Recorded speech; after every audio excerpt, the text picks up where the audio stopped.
Regardez bien ces allumettes et vous allez comprendre ce qu'est le système de compensation entre les différents régimes de sécurité sociale. Un système, il est vrai, un peu complexe, car il n'existe pas une seule et unique sécurité sociale, il en existe plusieurs, il existe plusieurs régimes. Or, ces différents régimes sont déséquilibrés l'un par rapport à l'autre. Regardez bien, ici vous avez le régime général des salariés, 67% de la population française, puis à côté on trouve le régime agricole, 18%, troisième régime, celui des commerçants, artisans et professions libérales, 8%, enfin les régimes spéciaux des mineurs ou des cheminots, 5%. Alors, entre ces différents régimes, c'est un peu comme entre le pot de terre et le pot de fer.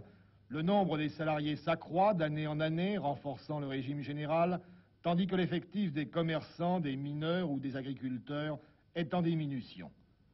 En fait, d'un régime à l'autre, à cause de ces déséquilibres démographiques, l'écart entre les prestations ou l'écart entre les retraites varie parfois du simple au double. À partir du 1er janvier 1975, on va donc compenser ces déséquilibres et corriger les inégalités financières entre les régimes.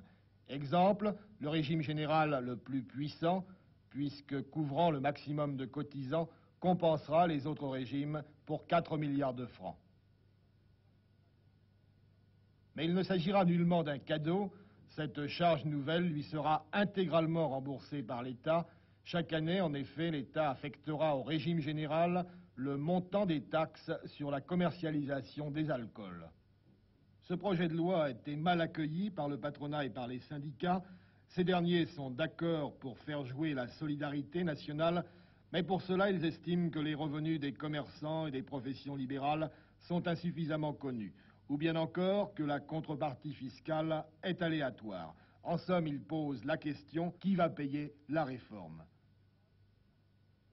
Objet principal de cette réforme, harmoniser les cotisations et les prestations de tous les régimes.